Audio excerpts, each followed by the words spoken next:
Seguinte, queremos tirar 900 mais na redação do Enem, certo? Se você quer tirar 900 mais, você vai comentar vem 900 mais aqui embaixo. Ok, até aí tudo bem. Eis que para fazer isso a gente precisa de repertório na nossa redação. E o que é repertório? Um repertório legal para a banca do Enem. Repertório para o Enem é conhecimento de outras áreas do saber. É o que ele chama de repertório sociocultural. Então, as referências que a gente vai colocar na nossa redação para contribuir com a nossa argumentação, elas precisam ser legitimadas. Elas têm que ser reais, óbvio. A gente não vai inventar coisa na redação, tá bom? A gente não vai inventar coisa na redação. E esse repertório, então ele tem que ser real, né, para ele ser legitimado. Ele tem que ser real e ele tem que estar atrelado a uma das áreas do saber. A gente está acostumado a escrever redação atrelando história, atrelando literatura, atrelando filosofia, mas uma área do saber que é subestimada na vida, gente, pra ser bem sincero com vocês, a gente subestima o poder da geografia na vida. A Bia sabe disso melhor do que qualquer pessoa e tá aí pra acabar com esse rolê. Mas uma área muito subestimada na redação é a geografia. Quando que eu percebi isso? Quando eu parei para analisar redações nota 1000 de 2019. Você deve saber que eu tenho um pequeno vício, uma pequena inclinação a analisar exaustivamente redações nota 1000. E eis que as redações nota 1000 de 2019 me mostraram um ponto cego, um ponto que eu não estava conseguindo enxergar antes, que é geografia é uma área do saber muito, muito produtiva para a redação. E pensando nisso, eu escolhi alguém para me ajudar nessa missão, que é te ensinar como geografia pode ser um ótimo repertório para essa redação. E esse alguém é uma prof chamada Beatriz Veloso.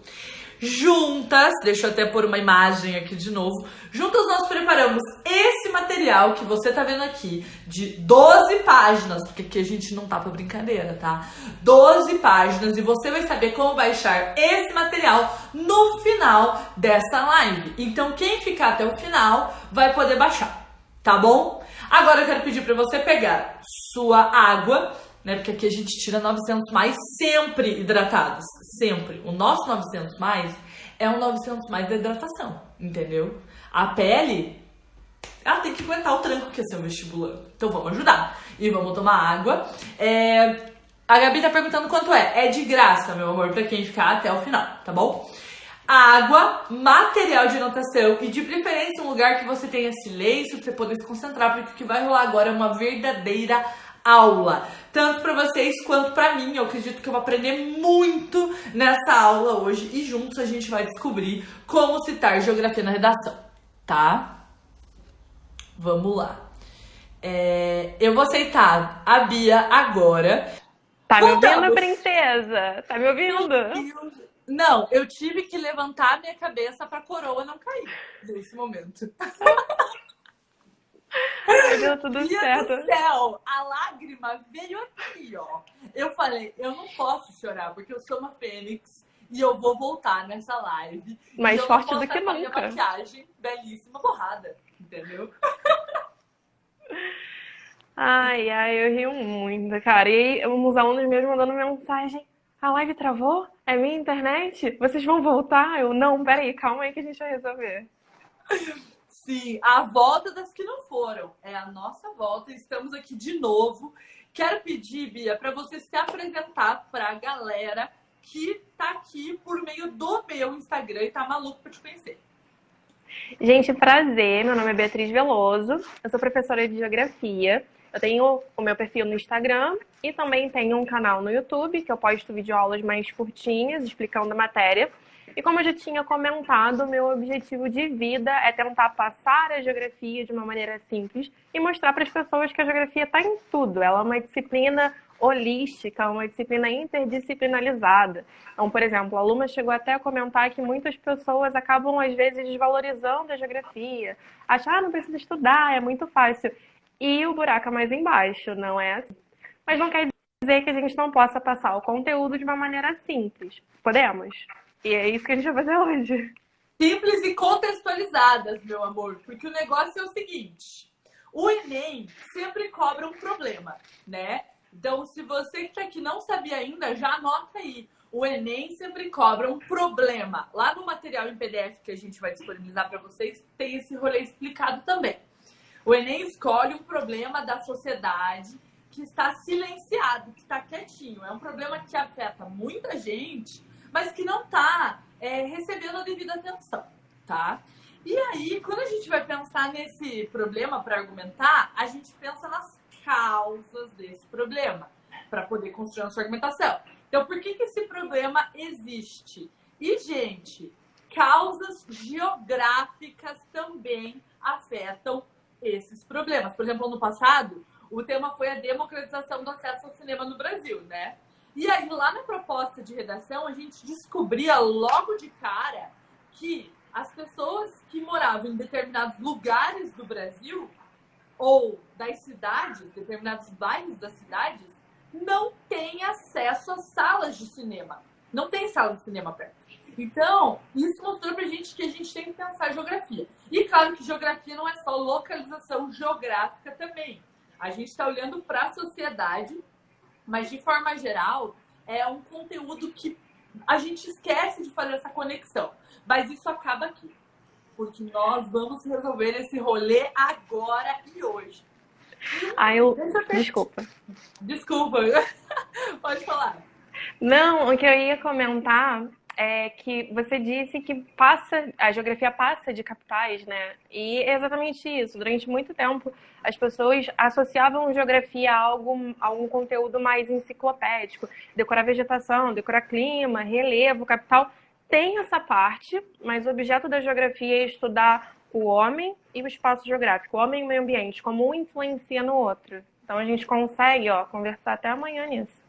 Exatamente. Então, assim, estudando geografia, a gente consegue entender a sociedade. Entendendo a sociedade, a gente consegue argumentar melhor em qualquer tema de redação. E é isso que a gente está fazendo aqui hoje. Eu tive presente há pouquíssimo tempo para uma causa muito coringa de vários problemas sociais, que é a desigualdade, Bia. Você não tá ligado que muitos problemas que são possíveis temas do Enem têm como causa desigualdade. E aí eu pensei, tá, que área do saber que olha para a desigualdade? Várias áreas. A gente tem literatura olhando para a desigualdade, a gente tem história olhando para a desigualdade. Mas a área que, tipo assim, manja muito, que tem um estudo muito mais aprofundado disso, é a geografia. E aí eu pensei, cara, a gente tem que começar a analisar a desigualdade no Brasil para, primeiro, enquanto cidadão, podermos entender esse rolê todo em que a gente está inserido, mas também para escrever redação. E aí que surgiu a ideia de eu convidar a Bia. Então, o que a gente vai fazer agora é nos aprofundar no tema desigualdade. Então, se você está fazendo uma anotação no seu caderno, você pode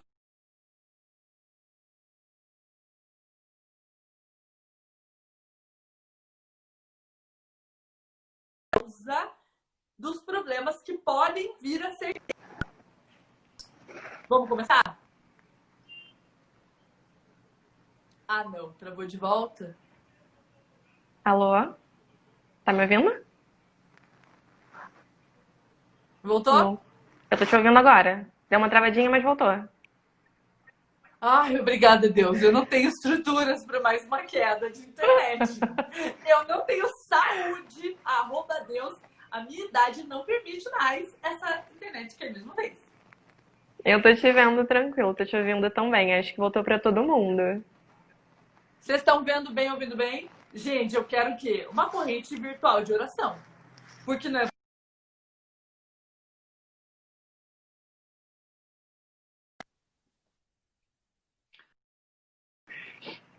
Luma? Ai, meu Deus do céu! É cada susto que a gente leva. Então, algumas vezes trava só você, outras aparece pausado por má conexão. Que chateação. Mas tudo bem.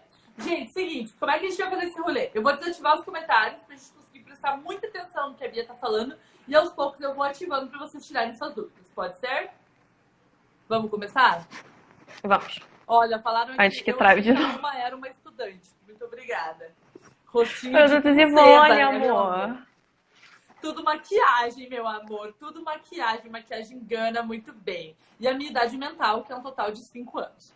Então vamos lá. Eu vou fazer mais umas anotaçõezinhas aqui.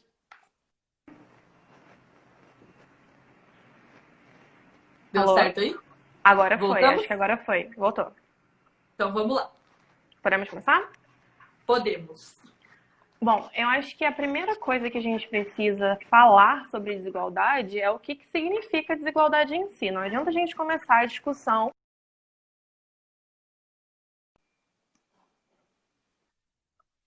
Nós estamos pensando em proporções diferentes. As proporções elas não estão equilibradas. Existe uma certa desproporcionalidade. Então, quando a gente fala de desigualdade, a gente pode abordar esse tema em diversos setores da sociedade. Até porque, se a gente levar em consideração, essa desigualdade não é algo recente, ela não se apresentou para a sociedade a partir do desenvolvimento do capitalismo. Essa Isso eu desigualdade achei muito está aí. interessante, né? Porque a gente associa num olhar rápido ao capitalismo. E é claro que o capitalismo gera, sem dúvidas, muitas desigualdades, mas não foi ele que criou isso, né? Não foi ele que criou. Essa desigualdade ela se perpetua ao longo da história em diversas sociedades que não necessariamente são sociedades capitalistas. Isso acontece há muito tempo. E quando a gente fala de desigualdade, o primeiro insight que vem na cabeça é falar de desigualdade econômica ou de desigualdade social. Mas existem outros tipos de desigualdade. E a geografia também acaba abraçando esses outros tipos de desigualdade. Como, por exemplo, a desigualdade de gênero. Se a gente fala que desigualdade significa uma proporção distinta, eu posso pensar, por exemplo, num viés feminista, como o homem é tratado na sociedade e como a mulher também é tratada. Para quem não sabe, feminismo tem como objetivo igualdade entre os gêneros, feminino e masculino. Se eu falar, por exemplo, desigualdade, eu consigo falar na desigualdade, por exemplo, racial. Eu consigo trabalhar diversas coisas dentro dessa desigualdade racial, como, por exemplo, uma desigualdade religiosa, focada mais para as questões das religiões de matrizes africanas.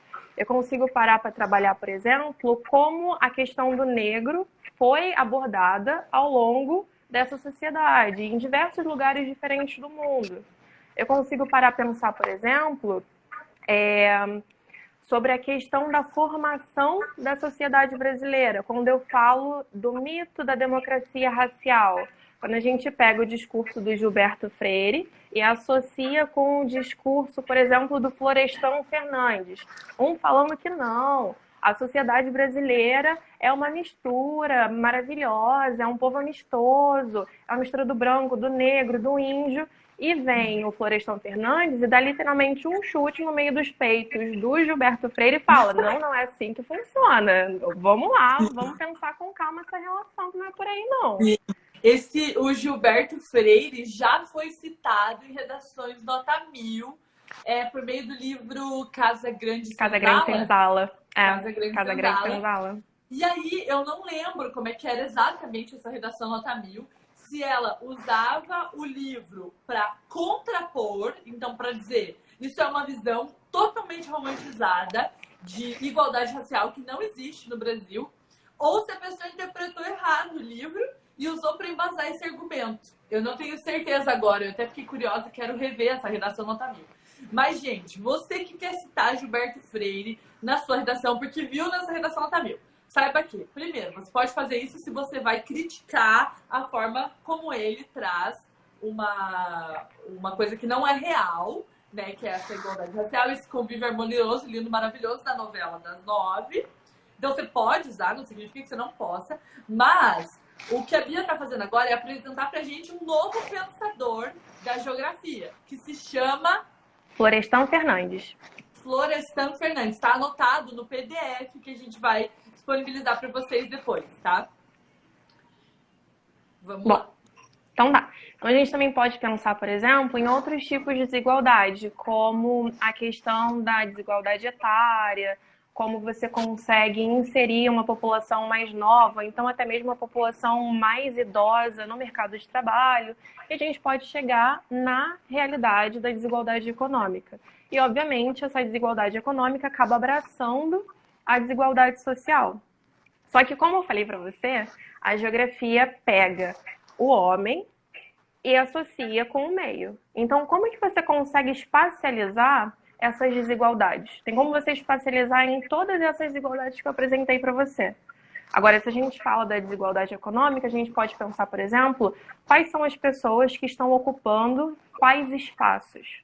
Então, por exemplo, vocês viram que no final do mês passado, no início desse mês, nós tivemos uma série de protestos nos Estados Unidos por causa da situação do George Floyd. Esses protestos, eles acabaram se espalhando em diversos lugares do mundo e uma corrente muito forte começou a ganhar visibilidade para pedir para retirar uma série de estátuas, de monumentos que acabavam homenageando pessoas que descaradamente se colocavam numa posição racista. Isso, inclusive, está repercutindo bastante lá em Portugal, porque eu não sei se vocês sabem, existem alguns monumentos em Portugal que fazem homenagem à situação do descobrimento de novas terras, à questão da colonização. Então está rolando na internet uma petição pedindo a derrubada da Torre de Belém, porque a Torre de Belém é um monumento que acaba remetendo a essa situação do racismo, do preconceito. Essa Torre de Belém, ela servia para você ver quais eram os tombeiros que estavam chegando e quais estavam saindo, para você ficar de olho nesse mercado de escravos. Então, uma série de pessoas estão fazendo essa petição online para a derrubada dela. Isso acontece aqui no Brasil, isso acontece nos Estados Unidos, acontece em Portugal e em vários lugares do mundo. A gente também pode falar... Desculpa. Não, imagina, era só que eu percebi aqui que, então, o que a gente está falando, o argumento mesmo que embasa os problemas é a desproporcionalidade, que se traduz em desigualdades de todo tipo. Então, pensando assim, gente, o fato de a sociedade tratar as pessoas de forma desproporcional, a depender de determinados critérios, por exemplo, gênero, idade, localização geográfica, classe social, raça, etc. e tal, ou poder aquisitivo, gera muitos problemas. E esses problemas são possíveis temas da redação do Enem. Então, é isso. O que gera muitos problemas é esse tratamento desproporcional. E aí eu posso usar isso como argumento, ou eu posso usar isso como estratégia de abertura. Começar minha redação dizendo simplesmente que a geografia enquanto área do saber, porque a gente pode citar uma área do saber, não precisa ser uma alusão específica a algo daquela área. A geografia enquanto área do saber estuda o homem e a relação dele com o meio, e um de seus braços se dedica a analisar as desigualdades que acontecem. Faz sentido? Faz sentido, perfeito. Perfeito. Por exemplo, você deve conhecer o IBGE, né? O Instituto Brasileiro de Geografia e Estatística. Amamos IBGE. Ó, IBGE e redação é um match, meu amor, você não tem noção. Você não faz ideia, IBGE é a nossa religião. A nossa religião é IBGE. Não tem coisa mais linda do que citar um dado na redação, ainda mais se for um dado do IBGE. É lindo demais. Então vamos nessa. Olha só, o IBGE, ele é o instituto que realiza uma série de pesquisas dos temas mais diversos que você consegue imaginar. Entrando no site do IBGE, você tem acesso a todas essas pesquisas, esses resultados e essas análises. De 10 em 10 anos, o IBGE realiza um recenseamento da população. A gente chama de censo demográfico. Qual que é a importância do censo demográfico? Vem alguém na tua casa, ou pelo menos uma parcela da população, bate lá e faz uma série de perguntas. Quantos anos você tem? Qual cor você se identifica? Se você é branco, negro, pardo, amarelo? Qual que é a sua renda, seu grau de escolaridade? Se você tem carro, se você tem geladeira? Então, a partir desse recenseamento, é possível descobrir a cara, digamos assim, da população brasileira. E se você entende como essa população se comporta, você percebe que ela tem necessidades específicas e você consegue atuar diretamente com políticas públicas para solucionar esses problemas, para mitigar esses problemas. Então, já percebi mais uma causa coringa dos problemas, que é uma causa que, inclusive, a gente usa bastante em redação e está dentro do meu material, que é a importância da pesquisa. Porque isso que a gente faz de coletar dados nas casas das pessoas é ciência, né? A gente está fazendo ciência. Porque para poder resolver um problema, isso eu sempre falo para a galera, para poder resolver um problema, a gente precisa diagnosticar. E o que o IBGE faz é ajudar a gente a ter um diagnóstico mais preciso, indo diretamente para as casas das pessoas, para conseguir entender a realidade brasileira e tomar melhores decisões. Adorei, faz muito sentido isso. E eu posso te falar mais uma coisa? Quando a gente não conhece a nossa realidade, fica muito mais fácil a gente cair em algumas pegadinhas, acreditar em situações fáceis, né? Hoje em dia a gente fala muito de fake news, mas, por exemplo, eu havia comentado com você que tem um instituto chamado Ipsos Mori, que anualmente realiza uma pesquisa em diversos países do mundo, e essa pesquisa tem como objetivo descobrir o quão alienado aquele país é. Eu tô com medo. A realidade do Brasil não é boa. O Brasil pegou Amada, o Brasil pegou segundo lugar em 2017, 2018. Eles pegam uma série de perguntas, assim, perguntas que às vezes você nem se questiona, por exemplo, quantos por cento você acha aqui no Brasil que é uma população carcerária imigrante? Quanto por cento você acha que das pessoas que estão na prisão são imigrantes? Ai, não sei, mas eu acho que poucas. Eu acho bem poucas, tipo, quase nenhuma. Sua alienada, pode dizer. Não, você tá certa. Tá certa. Porque olha só, as pessoas, elas sugeriram que cerca de 18% das pessoas que estão dentro dos presídios aqui no Brasil são imigrantes. A realidade é 0,4%. Isso demonstra o quê? Discriminação para com pessoas de outros países.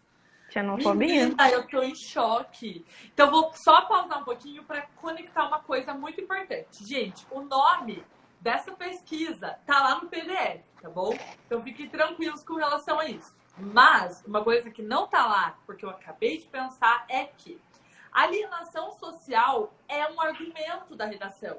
É um argumento coringa. E, a partir de agora, a gente tem um repertório para embasar esse argumento. A gente não tinha, até agora, um repertório de dado estatístico.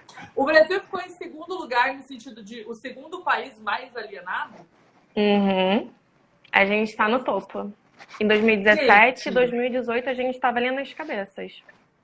Então, ó, se eu quero citar alienação social como uma causa do problema, existe desigualdade, que é o que a gente está falando aqui. Mas eu acabei de perceber outro argumento.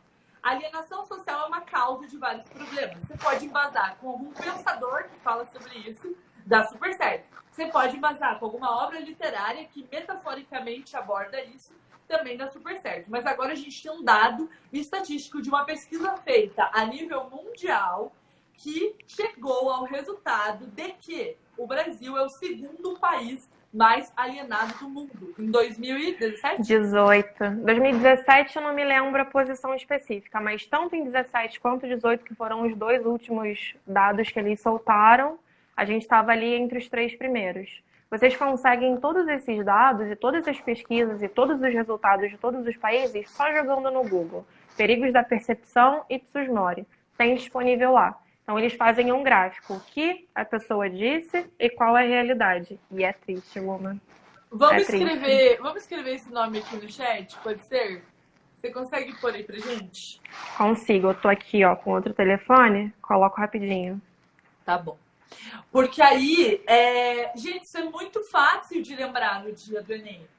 Não é um dado estatístico que tem aquela porcentagem quebrada e que vai servir só para um tema muito específico. É um dado que diz que o Brasil é o segundo país mais alienado do mundo. Vocês estão me vendo bem, me ouvindo bem?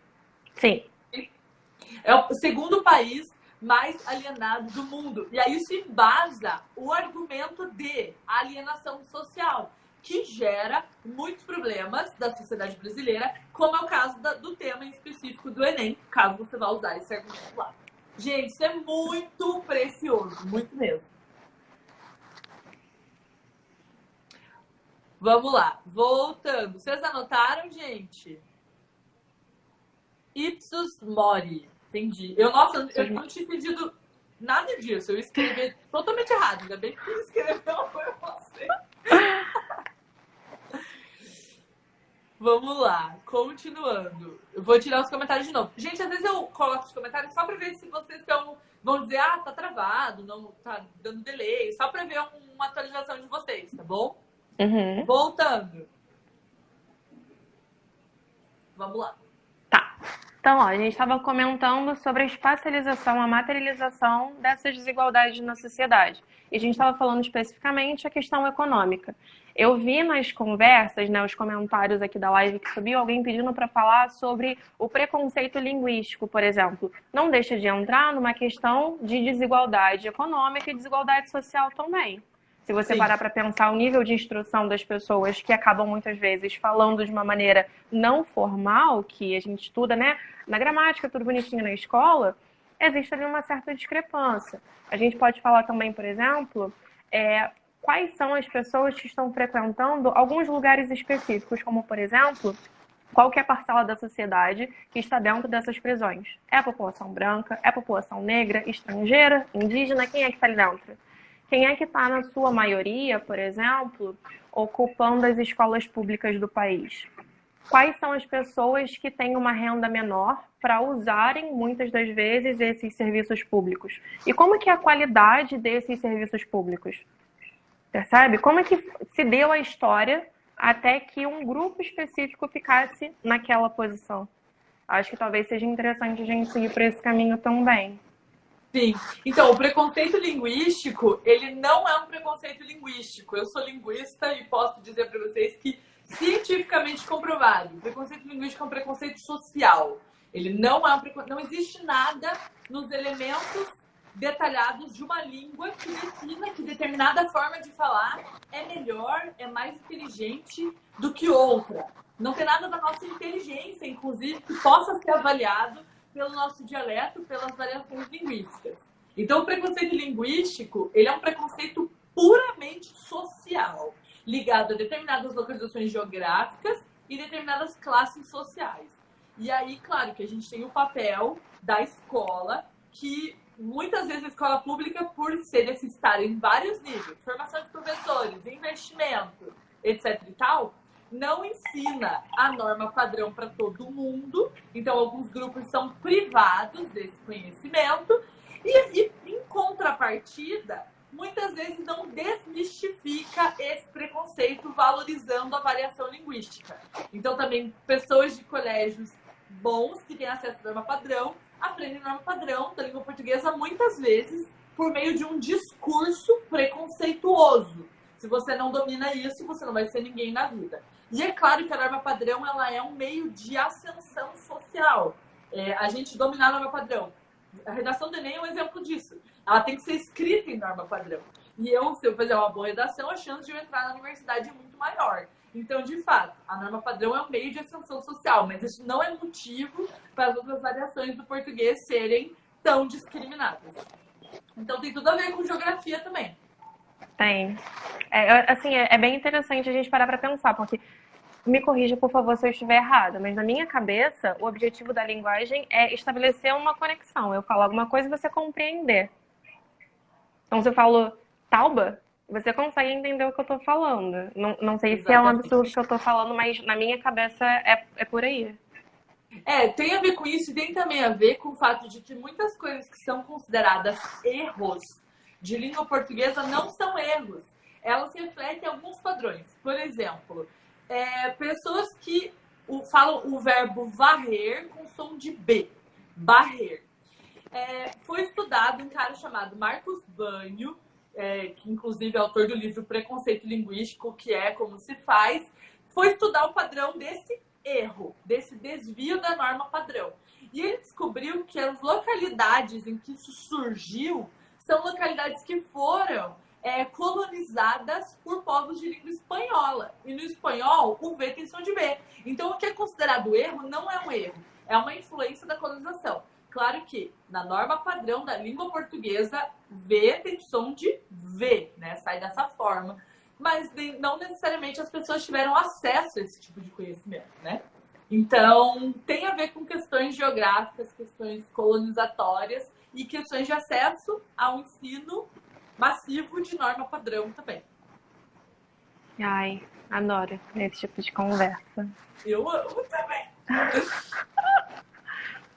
Bom, então onde a gente parou? A gente estava falando A gente estava falando que o Brasil é o segundo país, foi, em 2017, o segundo país mais alienado do mundo, de acordo com essa pesquisa.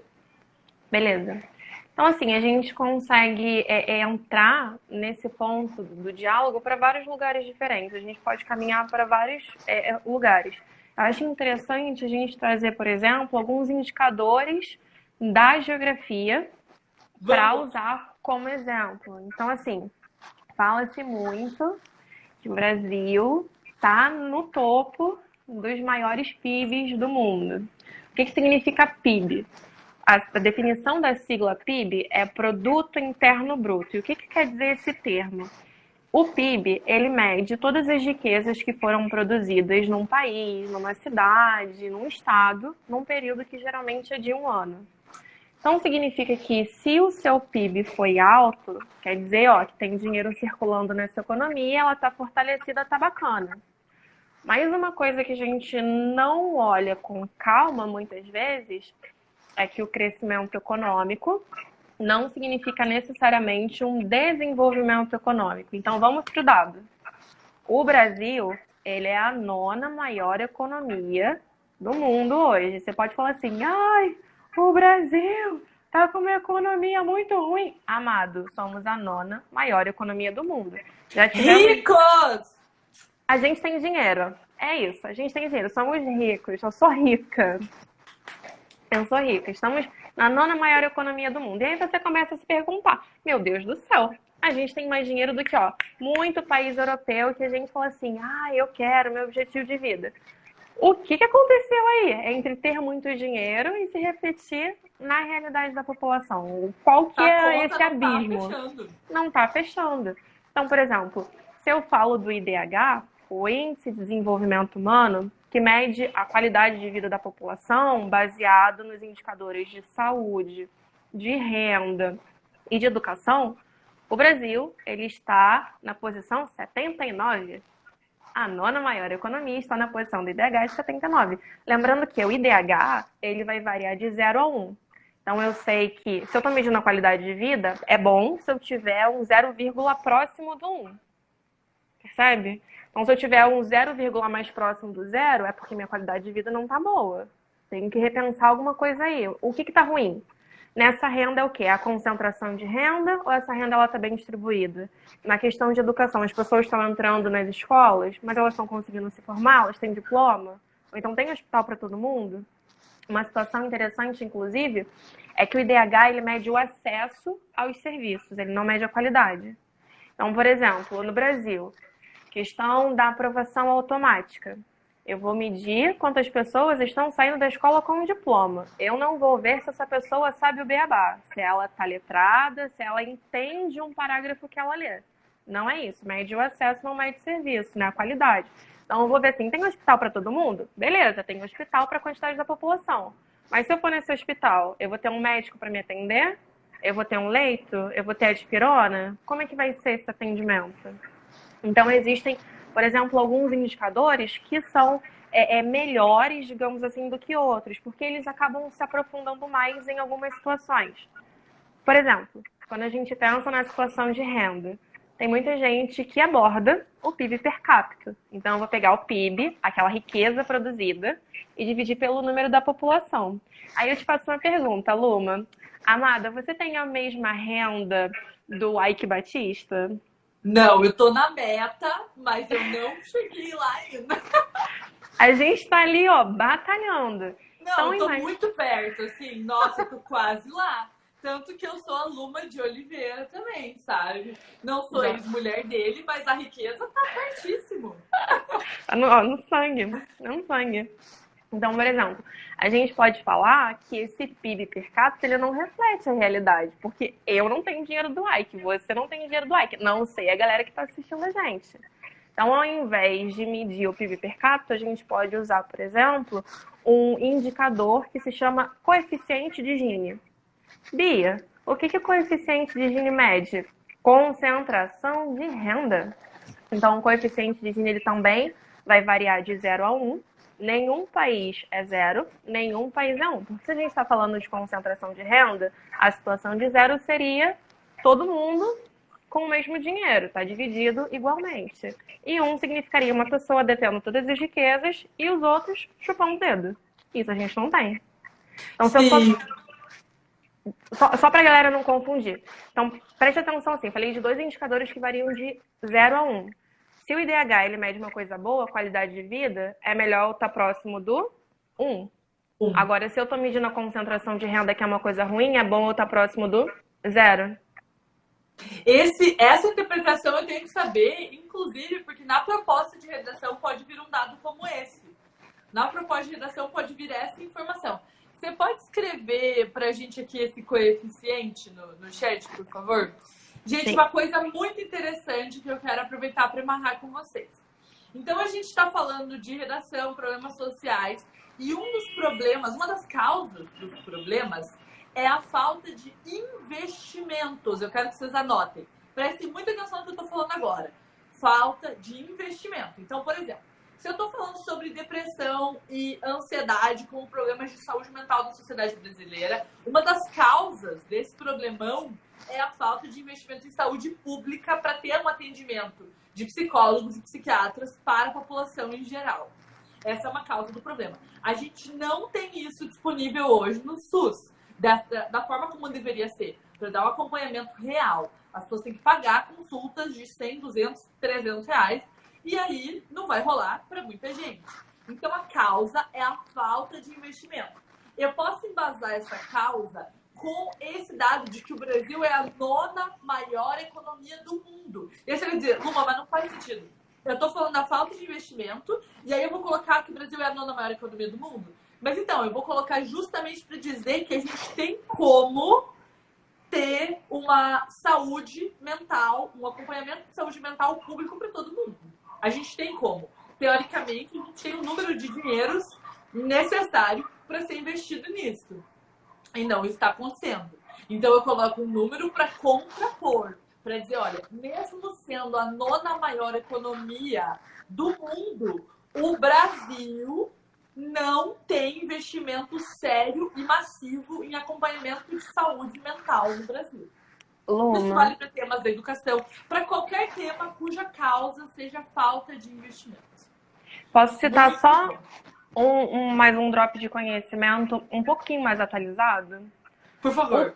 O PIB desse ano ainda não saiu, nós ainda estamos em 2019. Mas existem projeções. Então, assim, quanto que você acha que o Brasil vai crescer até dezembro, levando em consideração o crescimento de até agora, até metade do ano? Então, tem como você projetar. Eu não sei se a senhorita percebeu na desvalorização do real. O real foi a moeda que mais desvalorizou esse ano, no mundo todo. Você teve uma desvalorização de cerca de 46%, quase 50%. Se o seu dinheiro... Não, tô falando sério. A última vez que eu olhei o dólar, ele tava acho que 5,20 alguma coisa. Há 1 mês e meio atrás, quase que o Gavão gritou o Hexa, meu amor. Tava ali 5,96. Eu falei assim, meu Deus do céu. O que está acontecendo? A que ponto chegamos? É aquele meme, a que ponto chegamos? O dólar tá subindo mais que a nossa nota da redação, gente. Vocês não estão ligados. Então, por exemplo, se eu tô dizendo para você que o real está desvalorizando, isso vai impactar diretamente no nosso crescimento do PIB. Talvez a gente cresça negativo, né? A gente tenha uma retração. Talvez a gente tenha um crescimento positivo, mas bem pequeno. A previsão é de que o Brasil desça de 9ª economia para 12ª. A gente vai descer algumas casas. Mas então, isso talvez... não aconteceu ainda. Então, não, essa é a previsão. Fica de olho nisso para poder citar de forma atualizada na redação. Isso? Isso. É previsão. É previsão. Mas, de qualquer forma, a 12ª economia do mundo, teoricamente, tem muita coisa que dá para fazer, né? Nossa, dá para botar psicólogos aí no SUS a mais, né? Sim. Dá para botar mais psicólogos, psiquiatras, enfim. Dando esse exemplo da saúde mental. Mas ainda serve, gente, como um dado ótimo. Mesmo que a gente caia para a 12ª posição, teoricamente é topíssimo. Isso é muito bom, hein? Cara, são Então, quase ainda dá pra 200 países. 12º, ó. Nossa, sim. Estou amando, mulher. Estou cada vez mais inteligente com essa live. Pode continuar.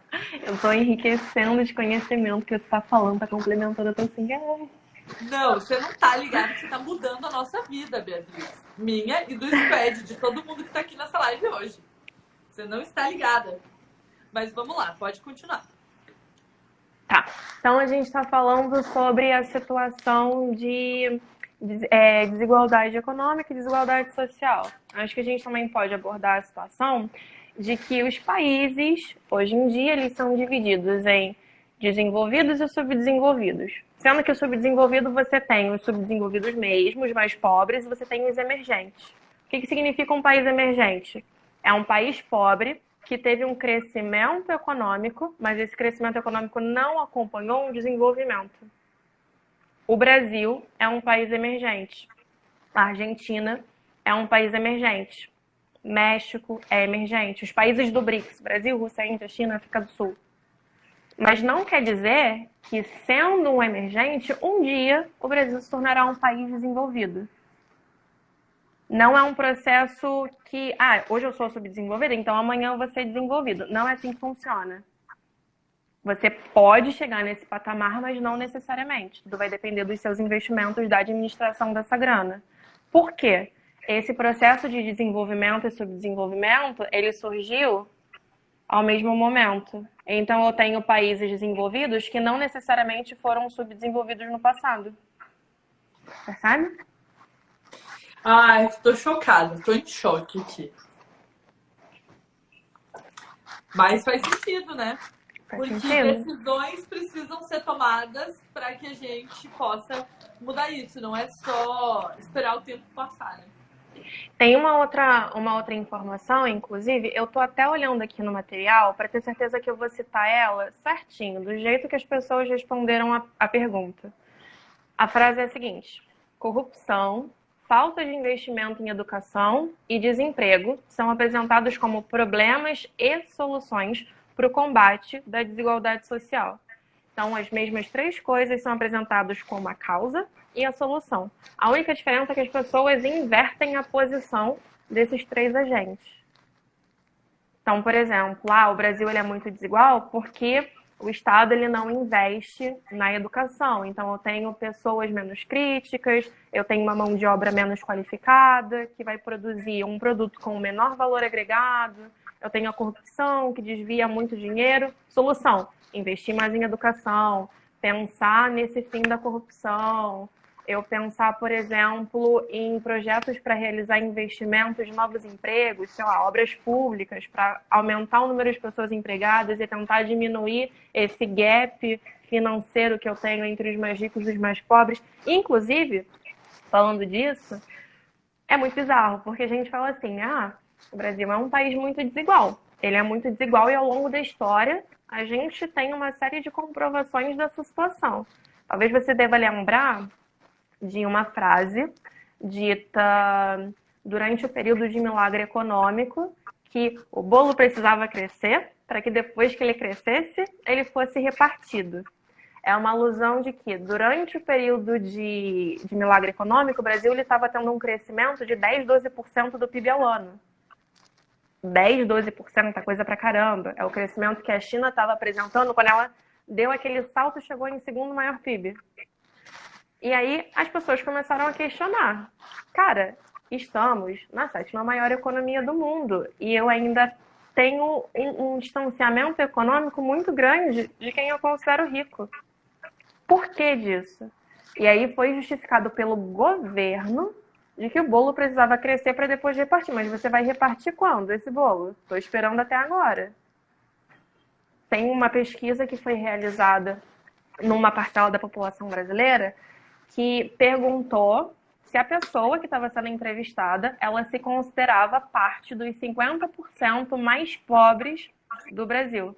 80% das pessoas responderam que fazem parte dos 50% mais pobres. A matemática não bate.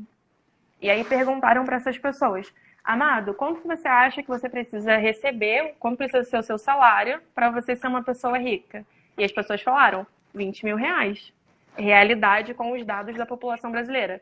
2,5 salários mínimos. Então existe uma desigualdade muito grande no Brasil, uma desigualdade muito profunda. Tem as pessoas que são muito pobres, tem uma classe média, e entre a classe média e a população rica, tem um espaço muito grande. Quando eu critico a burguesia, eu não estou criticando quem ganha 3 mil reais por mês. Não é essa a crítica. Então, talvez essa discrepância seja interessante. É muito grande do mais pobre para o intermediário e muito grande do intermediário para o rico. Nossa, perfeito, perfeito. Tá me abrindo assim um monte de caixinhas novas aqui para pensar os problemas com relação à redação. Estou amando. E, gente, paulada neles. Essa frase que a Bia falou é uma citação. O bolo precisa crescer para então ser dividido, isso? O bolo precisa crescer para depois a gente repartir esse bolo. Ele é uma citação muito boa para a gente explicar na redação qual foi a origem dessa desigualdade social. Não só a origem primordial, mas um dos fatos históricos que deixou como legado a nossa realidade da forma como ela é hoje. Isso é muito bom. Olha, o Martins já pesquisou pra gente. Quem disse foi Delfim Neto. Muito obrigada. Anotem aí, por favor. Gente, eu não sei vocês, mas essa live, assim, eu não tenho palavras. Eu não tenho palavras. Outra coisa, a gente está citando aqui as informações, mas essas informações, elas estão todas detalhadas.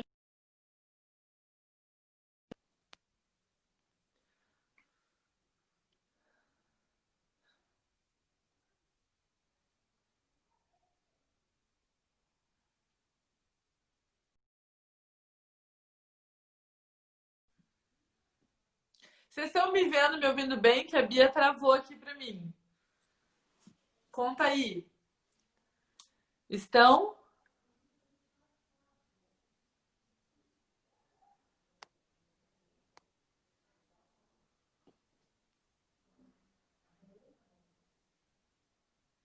Gente, eu não posso elogiar uma live. Eu não posso. Eu vou pegar e colocar ela aqui de volta. Peraí. Já estamos chegando lá. Bia, você caiu? Deixa eu ver se eu consigo. Consegui. Cada minuto é uma luta aqui, gente. Vocês não estão ligados, mas a gente vai terminar essa live. Voltamos. Foi o tempo? O que houve? Caiu, menina. Não sei. Eu pensei que fosse o tempo. Fechou do nada. Eu falei assim, não terminamos. Não, foi problema de cair mesmo. Mas voltamos. Continuando. Tá, então onde eu parei? Eu tinha comentado que nós estamos citando uma série de informações, uma série de frases. Todas essas frases, todos esses dados que a gente está apresentando, eles estão todos certinhos, organizados, com fonte, quem foi que disse o quê, quem disse acolá, de onde que eu tirei essa informação, se foi do meu nariz, se foi debaixo do braço, tá tudo material que a Luma vai colocar no finalzinho. Tá? Vocês podem ficar tranquilos. Sim, tá tudo lá. O PDF está incrível, incrível. A gente pariu um filho bonito, Luma. Não, meu Deus, tá muito lindo. Tá bom e tá bonito. Do jeito que a gente gosta. E tá barato, R$0. Do jeito que a gente gosta. Tá. Então vamos lá, pode continuar, meu anjo. Beleza, então eu tinha comentado da questão do bolo crescer para repartir. Acho que a gente também pode começar a falar, por exemplo, já que a gente está trabalhando desigualdade, algumas referências, né? O que pessoas falaram o quê, quais foram as pesquisas. Eu gosto de ir um pouco para os diferentões. Eu não posso citar Marx? Claro que você pode, mas você pode trazer a carta do Marx quando você está falando de uma outra pessoa. Porque você fala assim, meu Deus do céu, eu não conhecia essa referência, aqui tudo. Então eu gosto muito de falar de um economista chamado Piketty. Ele é um economista francês. E o Piketty, ele fez um livro que foi basicamente uma releitura do século XXI do livro O Capital do Marx. Então ele pega todas as ideias do Marx, cata todas as informações do mundo de hoje, que são diferentes das informações do mundo que Marx vivia quando ele era vivo, e reescreve esse livro. Faz uma complementação com dados mais atualizados. Nossa, perfeito. É tudo que a gente precisava. O nome do livro é O Capital do século XXI. Então, do Marx é O Capital, o dele é O Capital do século XXI. Sacaram?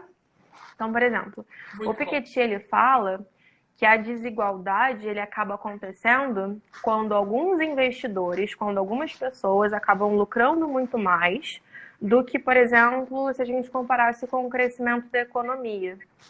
Quando a gente para pensar na desigualdade ao longo da história, nós podemos dizer que no período antes da primeira Revolução Industrial, eu tinha uma desigualdade econômica muito grande, que durante o período da segunda deu uma diminuída e que voltou a crescer quando eu tenho a década de 90. O que está acontecendo na década de 90, Beatriz? A Guerra Fria está acabando. Eu estava nascendo plena, não tenho nada a ver com isso, tá? 94, eu estava vindo ao mundo, já chegando o quê? No aumento da desigualdade social. Você também é de 94? Eu sou de julho de 94, amada. Eu nasci no Jogo do Brasil. Eu sou de outubro. Não, esse ano foi incrível. Você nasceu no Jogo do Brasil, a gente ganhou a Copa. Menina, você não tá entendendo. Dos eventos de 94, teve a Copa e teve o nosso nascimento. Sim. Então, ó. Perfeito. Em 90 aconteceu muita coisa. Por exemplo, em 1991 a gente tem o fim da Guerra Fria, a dissolução da União Soviética. O secretário-geral, Mikhail Gorbachev, renuncia, abre uma vacância, né? Não tem mais o secretário-geral, e você dissolve essa União Soviética. Então significa basicamente que os Estados Unidos, ele vence essa disputa, ele consegue essa hegemonia internacional. Então, por exemplo, eu consigo dizer que uma série de países que eram socialistas, elas precisam agora se adaptar a um contexto capitalista. E a proposta geral do capitalismo é a geração de riquezas, a acumulação de money. Se você não tem essa acumulação de riquezas, você não é muito bem sucedido no capitalismo. Você não chegou no objetivo que essa organização política e econômica acaba se propondo. Então, por exemplo, eu consigo dizer que da década de 90 para frente, essas desigualdades voltam a crescer. E aí, qual que é a cartada que eu posso dar? Milton Santos, meu papai. Milton Santos não é meu pai não, tá? Só pra galera não ficar achando isso. É porque chegamos. Milton Santos chegou a meu conhecimento, pelo menos, por meio das redações nota 1000. Então, teve redações nota 1000. Imagina que teve redações de outras notas também. Mas teve redações nota 1000 que citaram o geógrafo Milton Santos. E a gente quer saber who the fuck is Milton Santos e como citá-lo na redação. Por favor, ilumine nossas cabeças. Milton Santos foi um homem negro, baiano, que se formou em Direito e resolveu fazer uma pós-graduação em Geografia. E foi ali que ele brilhou, meu amor. Ele deu aula em universidades de todos os continentes do mundo que tem universidade. Então, assim, hoje em dia, o Milton Santos é considerado o maior geógrafo brasileiro da atualidade. Ele já é falecido, ele faleceu de um câncer no início dos anos 2000. Mas ele fez uma pesquisa muito vasta. E o tema que o Milton Santos mais falou foi a globalização. E o que é a globalização?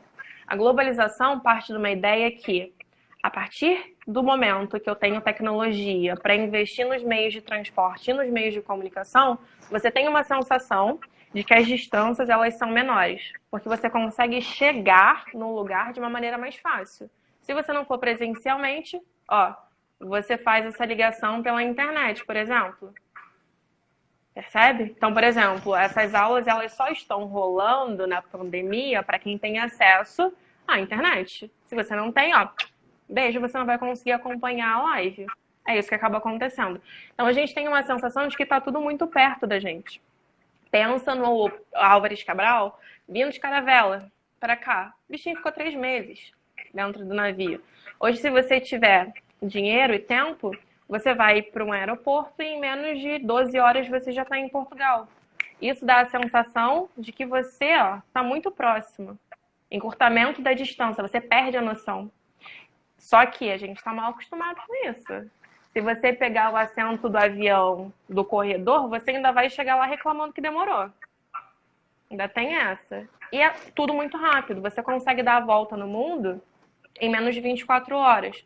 Então, por exemplo, se eu falo que essa globalização ela é baseada no acesso à infraestrutura, né, meios de transporte e comunicação, e eu sei que tem pessoas e países que não têm como ter acesso a isso, eu acabo ampliando essas desigualdades.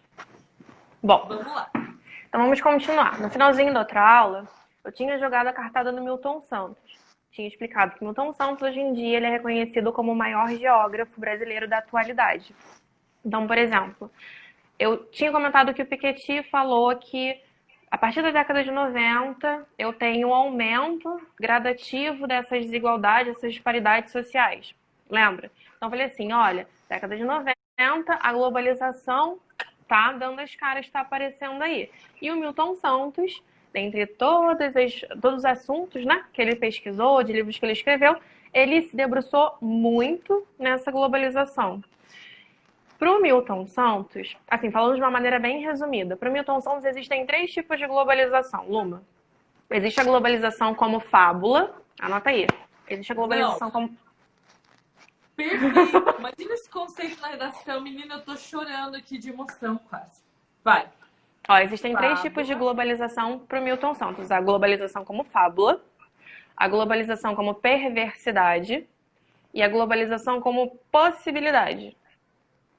Então, vamos pelo nomezinho de cada uma delas. O próprio nome já vem dando uma ideia. Se eu falo globalização como fábula, o que vem na nossa cabeça? Uma história infantil, uma história bonitinha, um conto de fada, que tem... todo mundo né, tem uma moral ali no finalzinho. Mas quando você fala globalização como fábula, dá uma ideia que a globalização é um lugar maravilhoso. Que todos os países do mundo, que todas as pessoas têm um acesso igual a esses meios de comunicação e de transporte. E que esse acesso a esses meios de transporte acabam possibilitando a formação de uma aldeia global. O que é a aldeia global? É como se você tivesse uma única cultura que foi resultado da mistura, da junção de todas as outras culturas no mundo. Ai, que coisa linda, né? Nossa. Não, fofo. Não, maravilhoso. Todo mundo tem acesso à internet, todo mundo tem um celular, todo mundo pode viajar do mundo inteiro, todo mundo pode, sei lá, comer comida japonesa, experimentar comida de outros lugares. Essa fábula é muito linda, mesmo sem animais que falam. Então, por exemplo, a gente fala que é muito bonitinho, mas a realidade ela não é bonitação. Não é bonita assim, não. Então, eu sei que a realidade da globalização é uma realidade, perversidade, é uma realidade perversa. E o que significa essa realidade perversa? Que, no final das contas, eu tenho um aumento dessas disparidades sociais, desses abismos.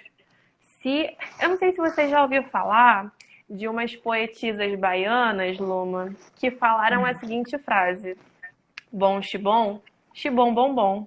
É que o de cima sobe e que o de baixo desce. Gente, esse é um hino da desigualdade no Brasil. Gente, O de cima sobe e o de baixo desce. Dá pra estar na redação? Eu não recomendo. Porque se o corretor é dos anos 90, ele vai ter que largar sua redação e dar uma dançadinha nesse Mas é bom para lembrar essa ideia, porque, por exemplo, se eu falo que o de cima sobe, é porque a pessoa que tem dinheiro, ela tem como bancar esse acesso a esses serviços, a essa tecnologia, e a pessoa que não tem esses acessos fica cada vez mais para trás. Inclusive, sabe o Piketty que eu falei? Chute nos peitos para falar de meritocracia. Então, por exemplo, quando a gente fala de meritocracia, a gente está pensando numa ideia de, não, se você batalhar muito, se você se esforçar muito, você vai chegar no seu objetivo, e se o seu objetivo é ser rico, não interessa se você nasceu bem pobrinho, sei lá no interior do Ceará, em Quixeramobim, você vai conseguir com certeza. E a gente sabe que a realidade não é bem essa.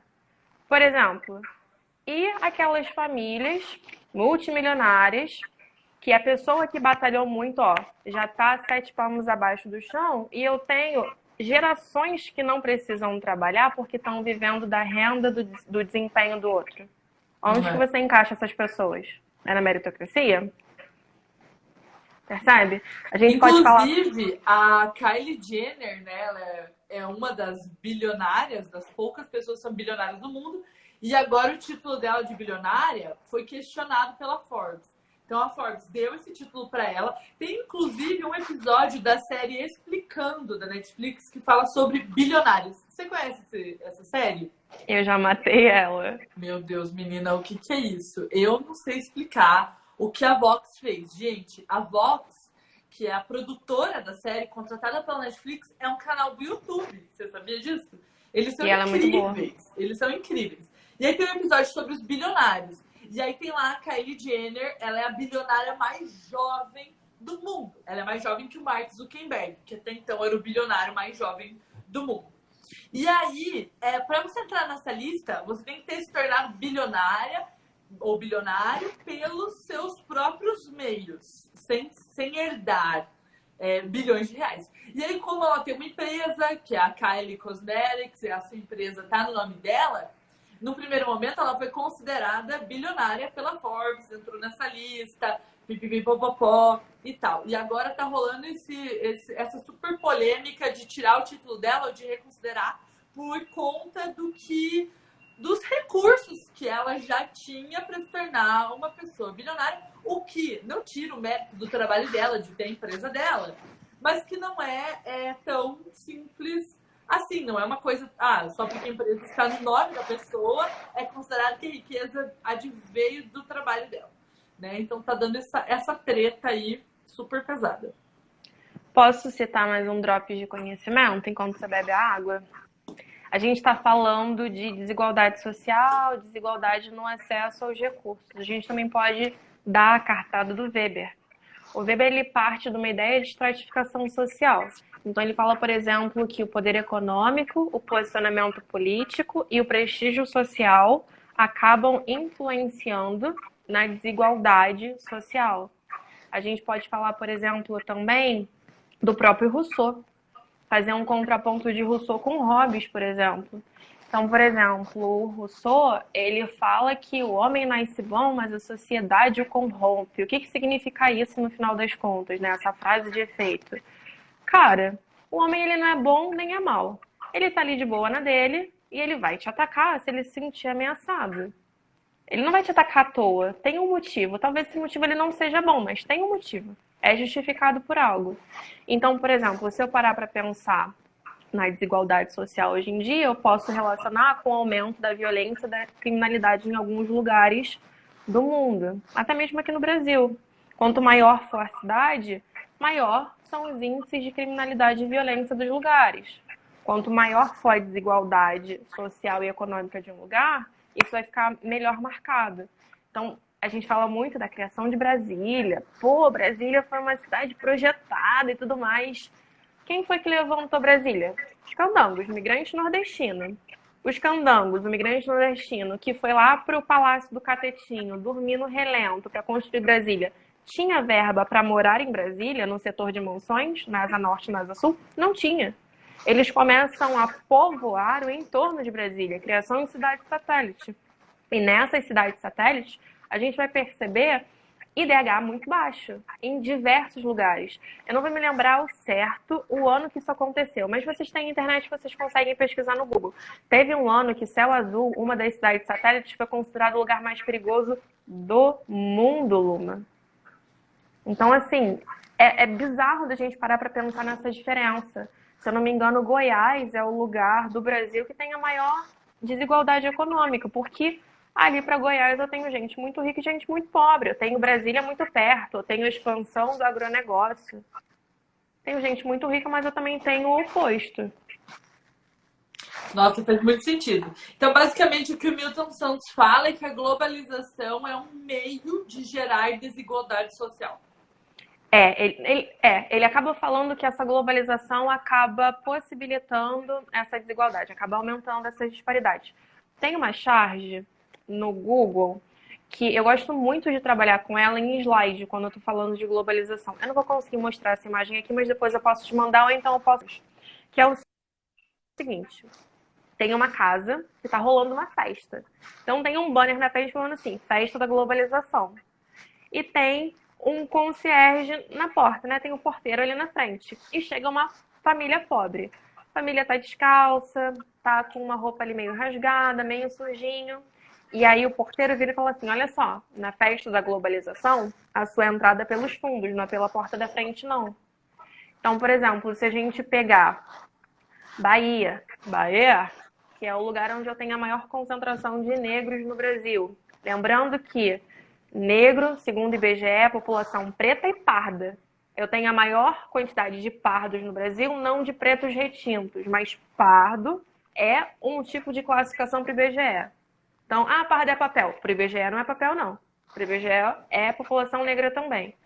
Então, eu tenho a Bahia, o lugar com a maior concentração de negros no Brasil. Se eu pegar uma foto dos formandos em medicina, eu vou ver uma discrepância. Cadê essa população negra?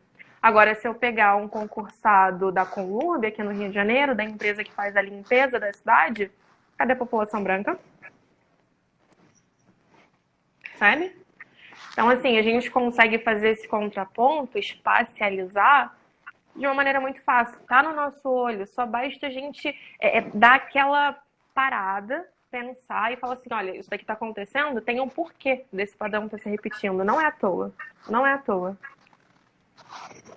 E aí, esse porquê, essa desigualdade toda é legado de várias coisas. É legado histórico, é legado da globalização, é legado da lacuna educacional. Então, a do capitalismo, gente, pode ser racial, social, whatever, ela pode ser argumento, mas ela pode ser também o tema da redação, porque é um problema social. É a causa de outros problemas, e aí a gente usa como argumento, mas ela também é um problema social, então ela pode ser o próprio tema, como já foi Caminhos para Combater o Racismo na Sociedade Brasileira, que foi a segunda, Caminhos para Combater a Intolerância Racial. Foi assim que foi escrito, que foi a segunda aplicação do Enem em 2016, né? Que teve uma aplicação e teve uma segunda aplicação, não lembro exatamente porquê, se acabou a luz em algumas escolas, foi alguma coisa assim.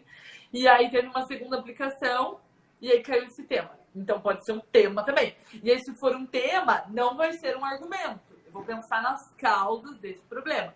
Se o tema for outro, vale eu me perguntar se uma das causas desse problema não é a desigualdade, que é essa discrepância, em qualquer nível que seja. Então, por exemplo, no tema de 2015, a persistência da violência contra a mulher na sociedade brasileira. Uma das causas desse problema social é a discrepância de gênero, né? A discriminação de gênero, a desigualdade de gênero. A gente percebe que em relacionamentos estáveis, mulheres são muito mais violentadas do que homens. Isso é um padrão tão grande que gerou uma lei, a lei do feminicídio, por exemplo.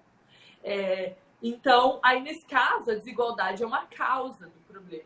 E aí eu vou embasar com esses estudos geográficos, com os dados que eu tiver para embasar, com a questão histórica também eu consigo embasar, porque não foi do nada que houve essa discrepância. Meu Deus, eu amei. E aí, qual que é a parte da possibilidade do Milton Santos? Assim, ele não dá uma resposta muito fechada, mas eu gosto de associar essa possibilidade com as pessoas compreendendo o cenário que elas estão inseridas. E a partir do momento que você compreende esses padrões, você consegue pensar em ações para resolver aquela situação. Então, geralmente, quando eu tento explicar de uma maneira mais simples para os meus alunos, eu gosto de fazer um paralelo, por exemplo, com a sociedade usando a tecnologia para resolver uma série de situações do cotidiano. Por exemplo, eu tenho a Primavera Árabe. A Primavera Árabe, para quem não sabe, aconteceu na Tunísia, quando a gente estava entrando ali na faculdade, no vestibular de 2010 para 2011, quando um rapaz, um feirante, Mohamed Bouazizi, ele é enquadrado na praça pública. Os policiais, eles tiram as balanças dele, o material dele, e reza a lenda que os policiais bateram e cuspiram no Bouazizi em praça pública. Só que a Tunísia é um país de desigualdade muito grande. Então eu tenho pessoas muito ricas, incluindo o ditador, que na época era o Ben Ali, e eu tenho pessoas muito pobres, que era a situação do Bouazizi. Então o Bouazizi ele está numa situação tão complicada, de desespero tão grande, sofrendo economicamente, mentalmente e fisicamente, que ele chegou num estágio de escrever uma carta a próprio punho e ateou fogo nele, autoimolação. Na praça pública, ele botou fogo nele. Ele não morre, ele vai para o hospital. A população, obviamente, se choca com essa situação, pressiona o Ben Ali, o ditador, para visitar e prestar auxílio para a família. O Ben Ali vai no hospital, tira uma foto do lado do Bouazizi, que está todo enfaixado parecendo uma múmia, bate nas costas da família e fala: boa sorte aí nessa situação difícil, não faz nada. A população, obviamente, vai se revoltar. Começa a usar hashtag no Twitter, hashtag no Facebook, marca uma série de eventos, vai pra rua, até que o Ben Ali caia. Eles tiraram o ditador na pressão popular. Ele tentou fugir para a França, não conseguiu asilo, foi para a Arábia Saudita. E ficou na Arábia Saudita até morrer recentemente de câncer na próstata. Realidade do Brasil. Jornadas de junho. Não é só por 20 centavos. O gigante acordou. A galera, ó, se mobilizando na internet, usando essa tecnologia, essa globalização, para ir para a rua e falar: olha só, não vai ter aumento de 20 centavos, não. Não vai, não vai. Eu quero que você gaste dinheiro investindo em saúde e em educação. Na hora, a gente conseguiu dar uma segurada no aumento dessas passagens. Depois, quando veio mais caro ainda, né? Eles embutiram esses 20 centavos e mais alguma coisa. Mas naquela hora a gente chegou num objetivo que a gente queria. Então existe a possibilidade. A tecnologia está aí, ela não é só a vilã, ela também pode ser a mocinha, ela pode te ajudar. Agora, como você vai chegar nisso, ele não deixa muito aberto, porque existem diversas situações no mundo todo. Então não tem como dar uma resposta fechada. E é hipotético também, né? A gente não chegou nisso ainda de forma massiva. Talvez fosse um desejo dele, sei lá, né? Nossa, muito bom, muito bom. Gostei muito de conhecer o trabalho do Milton Santos. Vamos responder umas dúvidas? Vamos. Vou ativar os comentários. Na caixinha de perguntas, tá indo as dúvidas da minha caixinha de perguntas dos stories. Não tá aparecendo as da live. Então, se vocês puderem mandar aqui no chat, eu escolho, leio pra Bia e ela vai falando. Ó, a Flora perguntou: Bia, pode falar o que é meritocracia? Ó, de uma maneira bem reduzida, o discurso meritocrata, ele parte da ideia que não interessa, não importa se você nasceu numa posição X ou YZ na sociedade, mas se você se esforçar bastante, você vai com certeza chegar lá. Então não importa se você estudou numa escola particular a sua vida toda, ou então se você não conseguiu acesso aos estudos. Se o seu objetivo de vida for, por exemplo, entrar numa universidade federal para prestar medicina, direito, que são cursos mais concorridos, você vai dar o seu rolê, você vai dar o seu jeito para estudar e com certeza você vai chegar lá. Eu acho que é quando a gente acredita que o único critério para a seleção esforço. social é o mérito, né? Por isso, meritocracia. E o mérito no sentido de esforço, dedicação, como se não houvesse outras variantes que influem sobre o sucesso ou não sucesso de uma pessoa. Ó, ela perguntou aqui, a Fer perguntou qual é o terceiro tipo de globalização. É a possibilidade, né? Isso. Fábula, perversidade e possibilidade. É só você pensar na jornada do herói. Tá tudo muito bonitinho. Opa! Não é tão bonitinho assim. Então, o que a gente faz para resolver? Nossa, muito bom mesmo. Ó, falaram aqui, Aldeia Global, a Kalena. A Aldeia Global faz parte de uma tese do Marshall McLuhan. Não sei se é assim que fala. Assim, muitas pessoas falaram sobre esse assunto. Com certeza, com certeza vocês encontram diversos teóricos na internet e provavelmente ele foi um deles. Sim. Ó, o Martins falou, já temos a fada da redação, a fada da meditação. Fiz uma live aqui com a Laís, dormi editando, foi incrível. E agora temos a fada da geografia. Qual é a próxima? Gente, vocês não têm noção. Eu tô montando um exército de fadas. Vocês me aguardem. Mais dúvidas, gente? Ó, podemos usar o fato da monarquia brasileira, na época de Dom Pedro II, ser a quarta maior economia do mundo, mas ter uma discrepância de desigualdade econômica? Pera aí, ele tá falando de Dom Pedro e ele tá falando que a gente era a quarta maior economia. Como que esse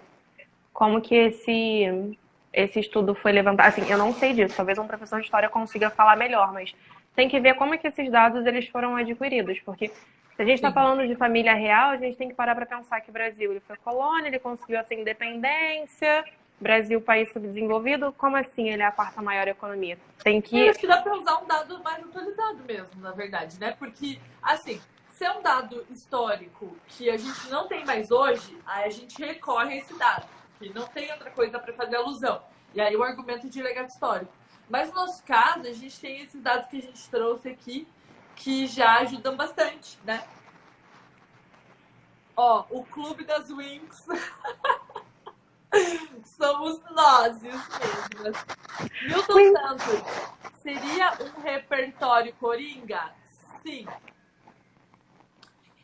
Como que ocorre a desigualdade das idades, a desigualdade etária? Cara, assim, eu vou falar pensando numa situação um pouco mais nova. Talvez você também tenha vivenciado isso, Luma. Eu comecei a trabalhar, a dar aula com 19 anos. Eu dava aula num pré-vestibular social, depois eu passei para algumas escolas particulares e comecei a dar. Já passei por várias situações de ser barrada na entrada na escola e perguntarem onde está a minha camisa. Aluno, não está uniformizado? Ou então, de você, por exemplo, entrar numa turma e alguns alunos simplesmente, a princípio, pelo menos, não darem bola para você. Então, por exemplo, eu passei por uma situação de quando eu era monitora, que o professor faltou, ele passou mal, e eu entrei na turma de pré-vestibular. Eu vi metade da turma saindo quando eu entrei e fui pro palco. Eles nunca tinham me visto na vida. Provavelmente eles devem ter pensado, essa monitora não tem nada para me acrescentar. Olha a cara dessa criança, essa pessoa nova. A gente pode parar para pensar também que essa mesma ideia que, isso acontece muito com mulher. Com homem isso acontece, mas com mulher isso é mais acentuado. É novo demais para assumir tal posição. Também tem o contrário, né? Você pode ser velho demais para assumir tal posicionamento. E aí, como é que você vai pensar nesse quadro de é velho demais se o Brasil está passando por um processo de envelhecimento da população? Se a pirâmide etária está mudando? Se você Esse é o coloca... possível tema. Envelhecimento da população brasileira, no sentido de estamos vivendo mais, mas moramos num lugar, habitamos uma cultura, uma sociedade que supervaloriza as pessoas em idade economicamente ativa. Então a gente tem um preconceito para com os idosos, uma noção de desserventia. Até mesmo os próprios idosos têm essa sensação, muitos deles acabam entrando em depressão e até cometendo suicídio por causa disso, dessa sensação de eu não tenho serventia. Só que a gente está vivendo cada vez mais. E Luma, o Brasil, ele realizou uma reforma da Previdência. Então você só pode se aposentar por idade a partir dos 65 anos. Como é que você vai fazer para inserir essa população com uma idade um pouco mais avançada nessa economia? Como é que você vai fazer isso? Vai ser um projeto do governo? Vai ser um projeto de uma instituição específica? Como é que vai ser? Essa população um pouco mais velha, ela vai ter ali um auxílio para se... Como que eu posso dizer? Para se atualizar das tecnologias, porque a gente sabe que muitas dessas pessoas eles nasceram numa época que não tinha essa tecnologia. Hoje é tudo integrado. Como é que você vai fazer essa inserção? Letramento digital. Não é uma coisa que se aprende assim do dia para a noite quando você não nasceu inserido num contexto de tecnologia digital, né? Pô, desculpa o palavreado, mas eu tomo porrada até hoje. Eu tentei entrar na live, você deve ter percebido que eu entrei e saí várias vezes antes de você me chamar. Porque eu tava tentando conectar com o meu fone sem fio. Ele parou de funcionar do nada, ele tava com carga. Eu falei assim, acabou pra mim. Acabou pra mim. Acabou. Você tá entendendo? Eu já tava tomando uma surra de um fone sem fio. Imagina, por exemplo, a minha tia de 65 anos, a minha avó de 90. Eles estão na casa deles, dá um pau na televisão, eles me ligam. Bia, o que eu faço? A televisão tá sem sinal. Muito bom. Todas essas questões, eu acho que essa questão da desigualdade etária é uma dessa discrepância no nível de tratamento, de valorização. Hoje tem mais a ver com pessoas mais velhas, tem a ver, acho que, com uma supervalorização da juventude. como época em que tudo tem que acontecer na sua vida, em que você pode tudo e depois não, você não pode. Você não dá para você começar uma nova profissão. Culturalmente há essa crença coletiva de que não dá, de que não é uma coisa bem vista, de que não é momento, que já passou o teu tempo, já era. Estudar também, entrar na universidade. Mesmo que há algum tempo não houvesse uma acessibilidade tão grande a uma vaga na universidade, que hoje muitas pessoas mais velhas possam entrar na universidade, muitas vezes elas não sentem que devem, porque é associado um estereótipo a determinadas idades, que vão muito além da condição real, psicológica, mental, física daquela pessoa. Tem mais a ver com o estereótipo mesmo, sabe? Ó, e uma outra coisa, você tá falando de entrar na faculdade, a gente também tem que parar pra pensar que às vezes a faculdade, ela não, como que eu posso dizer? Às vezes, na hora de fazer um planejamento, elas não levam em consideração que existem realidades e realidades. Uma pessoa que é mais velha tem demandas diferentes de um adolescente de 18, 19 anos. Essa pessoa provavelmente tem uma família. Essa pessoa provavelmente está trabalhando. E aí também vai entrar naquela questão da desigualdade econômica. Ah, beleza, você vai criar cota para possibilitar uma população com uma renda menor para entrar, mas como que você vai garantir que essa pessoa continue naquele curso, naquela universidade e consiga sair com um diploma na mão? A mesma coisa as pessoas mais velhas. Eu fiz geografia noturno na UFRJ. Cara, eu via muita gente que tinha que trabalhar, ó, se ferrando. Amiga minha de 30, 35 anos falando, cara, eu acho que eu fiz uma besteira de entrar na faculdade porque eu não estou dando conta. 30 anos ainda é novo. Mas é difícil, às vezes, um curso, por exemplo, curso integral, manhã e tarde. Como que a pessoa vai fazer para trabalhar? Nem todo trabalho tem noturno. É muito complicado, de verdade. Tem a ver, então, com uma questão de acessibilidade, que vai muito além de questões de locomoção, questões motoras, né? A gente pensa em acessibilidade geralmente relacionado a isso, e não a, por exemplo, faixa etária, né? Nossa, é muito bom. A Fer perguntou assim, ó, o fato o censo ser realizado apenas de 10 em 10 anos é um problema? Ou, tipo, é o que é preciso para que tudo seja coletado? Como é que é esse rolê? Eu não vejo como um problema de 10 em 10 anos, porque a sociedade ela não vai mudar o padrão dela do dia para a noite. Por exemplo, se eu parar para pensar na transição demográfica, quando eu tenho o desenvolvimento da medicina, de vacina, etc e tal, eu tenho uma diminuição do número de mortes, mas o número de nascimentos continua muito alto. Por quê? A sociedade ela já está acostumada a ter 5, 6, 7 filhos. Não vou deixar de ter 7 filhos para 2 filhos só porque agora eu lavo a mão antes de comer, que eu tenho uma vacina. Então, a sociedade ela vai se alterando gradativamente. As coisas elas não acontecem do dia para a noite. 10 em 10 anos, eu imagino que seja uma quantidade de anos ok. Ah, se fizer de 8 em 8 anos, de 5 em 5 anos, talvez seja interessante. Talvez a gente encontre resultados diferentes. Só que a gente também tem que parar para pensar, ó, na viabilidade desse tipo de pesquisa, porque é a nível nacional, é muita gente mobilizada para fazer a pesquisa, gente para processar esses dados, tem que ver se tem como. Não adianta fazer a pesquisa de menos e menos tempo incompleta, que não traga um diagnóstico real, oficial, para que a gente pense em estratégias, né? E aí fazer uma pesquisa completíssima em menos tempo demanda um investimento de grana maior, que é uma coisa que o Brasil, em geral, não está afim de fazer, né? Investimento em pesquisa, o nome disso, em ciência. Luma, que horas acaba a live? Eu tô com fome, mulher. Eu também estou e a live acaba agora. Vai, agora vai. A gente tem que marcar outra, cara, porque rendeu. Vocês querem, gente? Vocês querem outra live? Gente, desculpa por ter levado tão mais tempo, mas é porque, assim, eu não consigo. Essa mulher é muito boa, gente. Eu quero sugar esse cérebro pra mim.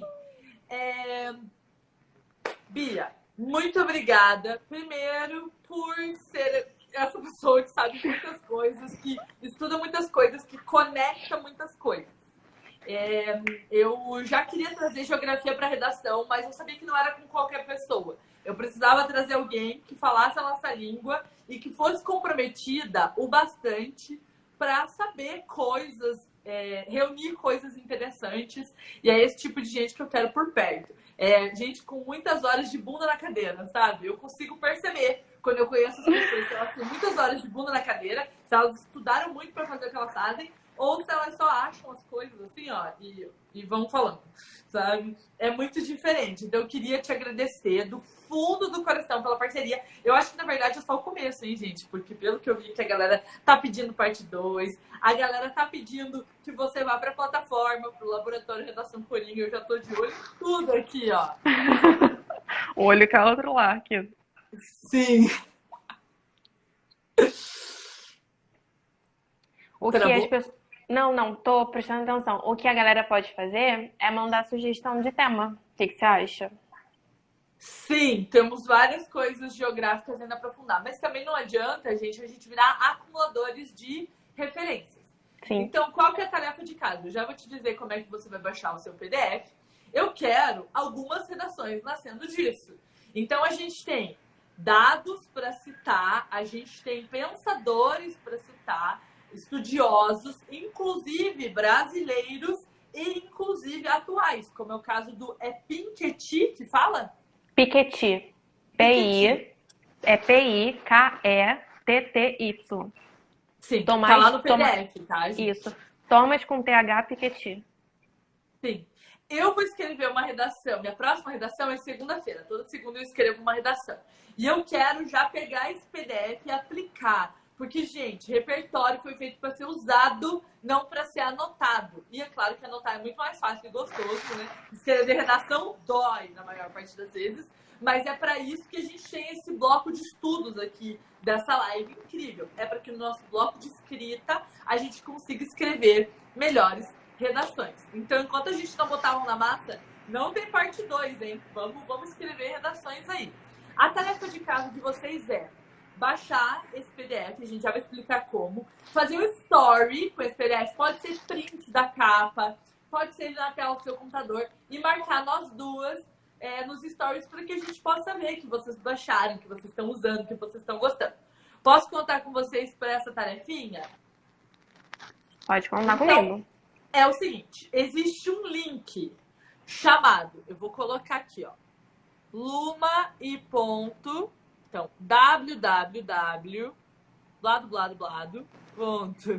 lume.com/geografia. É lá que está este PDF, Geografia. Eu vou mandar no grupo, no canal do Telegram para vocês. Então, quem quiser, quem tá no meu Telegram, já vou mandar lá. Você que não tá no Telegram, então eu mando proposta de redação lá, eu mando vários materiais. Você pode entrar, o link tá nos meus stories. Todo dia o link tá nos meus stories. E você pode ir por lá. A Bia também vai ter esse link. Como é que você... O que você pensa que seria legal pra galera baixar? Eles mandam DM? Ó, eu posso...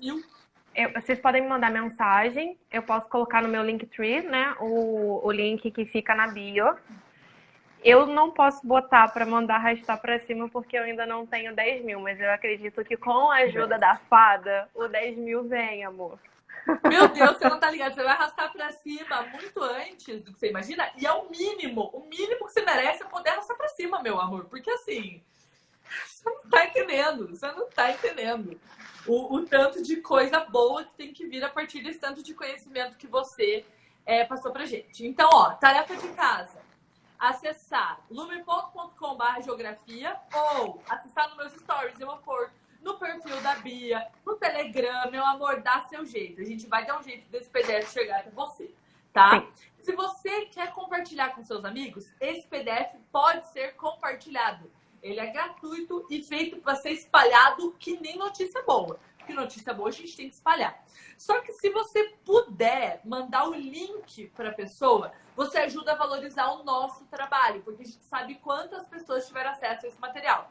Tanto eu quanto a Bia. Somos duas professoras de 25 anos de idade. A Bia vai fazer em breve aniversário, né, meu amor? Ai, meu Deus, eu tô até nervosa. Tô nervosa com os 26. Já até mexi na minha franja aqui pra parecer mais jovem. A senhora está belíssima de franja. Sim. Ai, muito obrigada.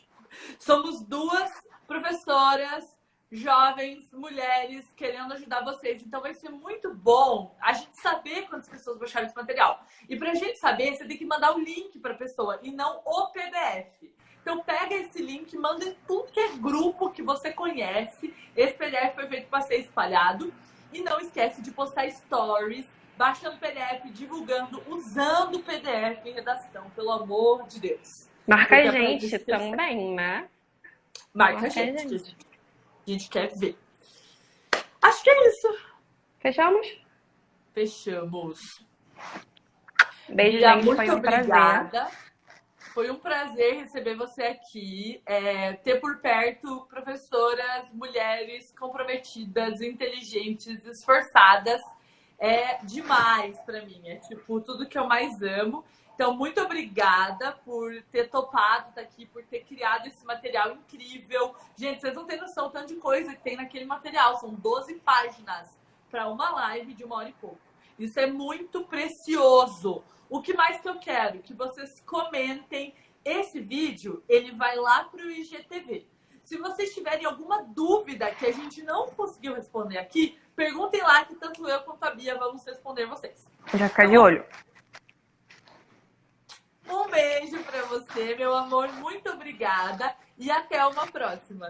Beijo, gente. Tchau, tchau. Vejo vocês depois. Tô encerrando aqui o meu lado. Fui!